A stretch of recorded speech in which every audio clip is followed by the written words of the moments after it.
Special Counsel Jack Smith finally indicted President Trump over January 6th. We've been predicting that this would happen for a long time. We've known that this was coming. Every prosecution of a January 6th defendant was building towards indicting President Trump for nothing. He didn't do anything wrong on January 6th. You can agree or disagree with his take on what happened during the 2020 presidential election and the campaigns beforehand and the electioneering and all of that. But every single thing the Department of Justice has done in depriving the right of due process to the defendants on January 6th, in overcharging people, in sentencing, yes, unsavory characters like Stuart Rhodes to 18 years in prison because of a text message the guy sent. All of this has been leading directly to Jack Smith, the special counsel appointed by Merrick Garland, indicting Trump. And finally, that happened. Last night, the special counsel filed under seal an indictment with the judge. This is by far the worst part of this indictment. Let me read this to you. So the charges, by the way, that President Trump is facing in this new indictment, I'm going to read you that first before I read you. The charges are conspiracy to defraud the United States, conspiracy to obstruct an official proceeding, obstruction of an attempt to obstruct an official proceeding, and conspiracy against rights. Now, conspiracy to obstruct an official proceeding sounds insignificant, but the legal precedent that the Department of Justice has set when they've been prosecuting January 6th defendants for obstruction of an official proceeding, this is usually their justification for pretrial detention. All of the January 6th defendants that were held for years before their trial, it was because they were deemed a threat to our government's processes because they were charged with obstruction of an official proceeding. So this is what the indictment reads. It's chilling. The defendant, Donald Trump, had a right, like every American, to speak publicly about the election and even to claim falsely that there had been outcome determinative fraud during the election and that he had won. So let me just pause there for a second.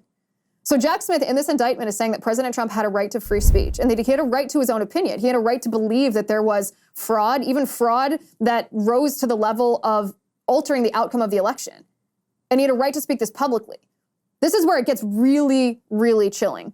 The indictment says he was also entitled to formally challenge the results of the election through lawful and appropriate means, such as by seeking recounts or audits of the popular vote in states or filing lawsuits challenging ballots and procedures. Indeed, in many cases, the defendant did pursue these methods of contesting the election results. His efforts to change the outcome in any state through recounts, audits, or legal challenges, or his efforts were uniformly unsuccessful. The indictment then says, shortly after Election Day, the defendant also pursued unlawful means of discounting legitimate votes and subverting the election results. In doing so, the defendant perpetuated 3 criminal conspiracies: a conspiracy to defraud the United States by using dishonesty, fraud, and deceit to impair, obstruct, and defeat the lawful federal government function by which the results of the presidential election are collected, counted, and certified by the federal government; a conspiracy to corruptly obstruct and impede the January 6th congressional proceeding at which the collected results of the presidential election are counted and certified; a conspiracy against the right to vote and to have one's vote counted. Each of these conspiracies, and we're going to go through them in a second. I just want to read this to you first. Each of these conspiracies, which built on the widespread mistrust the defendant was creating through pervasive and destabilizing lies about election fraud, targeted a bedrock function of the United States federal government, the nation's process of collecting, counting, and certifying the results of the presidential election. So how do you reconcile these two things? The beginning of what I just read you says, Jack Smith, the special counsel appointed by Merrick Garland, says the defendant has a right to believe, to say whatever he wants, to believe that the election was stolen, and to publicly say that the election was stolen. And then you go down to the bottom and you realize that Jack Smith doesn't believe that. The Department of Justice doesn't believe that.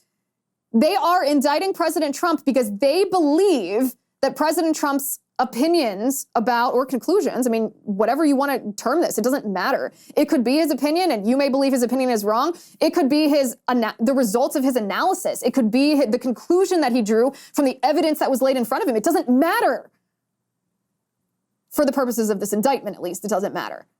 But they are saying because they do not agree with his conclusions that it constitutes obstruction of an official government proceeding. So his words saying that you should peacefully and patriotically march down to the Capitol, that constitutes obstruction of an official proceeding.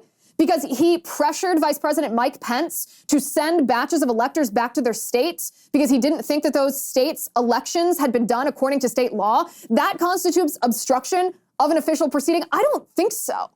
What that is, and let's be very clear, that is criminalization of free speech. That is the prohibition on a political opinion that the Department of Justice, run by leftists, disagree with. It is the weaponization of the federal government against the sitting president of the United States' chief political opponent. It's Banana Republic stuff. President Trump is awaiting a summons now. We don't know whether they will attempt to hold him in pretrial detention, but this is what he posted on Truth Social. In order to interfere with the presidential election of 2024, we'll be putting out yet another fake indictment of your favorite president at 5 p.m. It happened a little bit after 5 p.m., but President Trump was mostly correct. Why didn't they do this 2.5 years ago? Why did they wait so long? Because they wanted to put it right in the middle of my campaign, prosecutorial misconduct. He's exactly right. This isn't really about the 2020 presidential election. It's about the 2024 presidential election. It's about Joe Biden corruptly abusing his power, using the federal government to target his chief political opponent. I mean, this is something you would expect to happen in in the Soviet Union, in communist China. Conspiracy to defraud the United States? What does that mean? Conspiracy to defraud the United States because you believe, not just believe, because there's evidence that states changed laws when they didn't have the authority to change the laws, which means that some votes, while the voters themselves may have been valid voters, the time and the place in which they cast the vote wasn't valid, and yet those invalidly cast votes were counted as valid votes in violation of state law. Observing that and calling that out, demanding accountability, observing the empirical evidence that impacted the outcome of the entire election, not just individual state ballot counts, that's a conspiracy to defraud the United States. It's funny because in Saul Alinsky's book, Rules for Radicals, he explains that one of the tactics that leftists should use is accusing other people of what you are doing yourself, accusing the other side of the crimes that you are committing, because it's really hard if you're saying, if Jack Smith is saying, Trump, you defrauded the United States, for Trump to be like, you defrauded the United States. Even though that is, of course, what happened during the 2020 election. The Democrats defrauded the voters of the United States. This is classic Saul Alinsky tactics. Joe Biden is using the Department of Justice. So conspiracy to defraud the United States, conspiracy to obstruct an official proceeding. How can you obstruct an official proceeding with words?